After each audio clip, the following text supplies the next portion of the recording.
Hi, friends. David here from Above AVL, and of course, Learn Christmas Lighting. And today, I want to share with you a sequencing tip. I know I don't do a ton of sequencing stuff up here, but this is one that I think people miss a lot, and it's kind of a two-parter in terms of the benefit. Because number one, the sun's starting to come in that window. Number one, it makes your life easier when you're sequencing. Number two, it makes your sequences look even better. Let's dive in.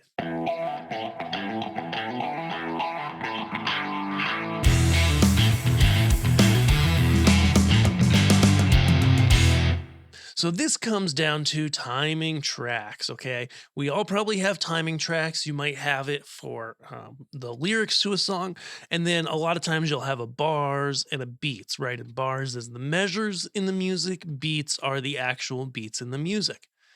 Now, you might notice here, this is a multi part quick tip on sequencing, that I have a beats and a beats two here, and they don't line up like at all. And so that's the first part of this tip is getting a actually accurate beat timing track is going to help you in a number of ways.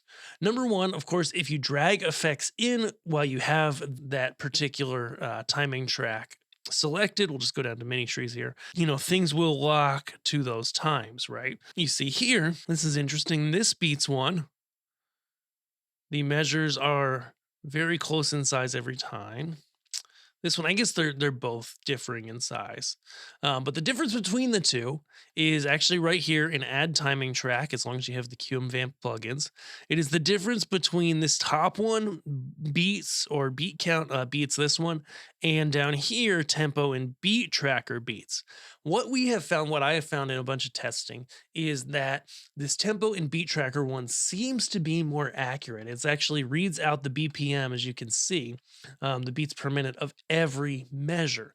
And so, for a lot of music, if it's not beat matched to an exact grid by the producers, which is generally more natural sounding, in my opinion, then, ooh, there's the sun, then it will vary more. Okay. So, then part two is where it gets a lot more fun, and that is using the timing tracks, getting those involved. So we see here, we just have a really simple, on effector. We'll switch it to a single strand. Okay. So I'm going to go to a single strand. You see it there popping across my mini trees, and I'll do render style per model default. And so, boom, there I scroll in, I see it happen on my trees. See that there? It goes across them. It's just so beautiful.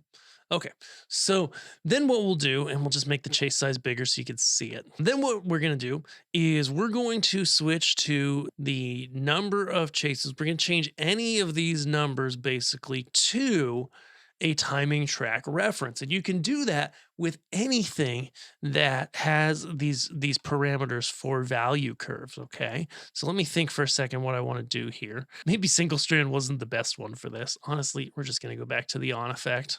And so this is a fairly awful example. We'll go to a better example in a minute. But you can do any of these and you can set them to, like, say, for example, timing track toggle. Okay. And then we're going to choose our beats to timing track and press OK. And so now what you're going to see is it is toggling on and off based on that timing track. Let's play it.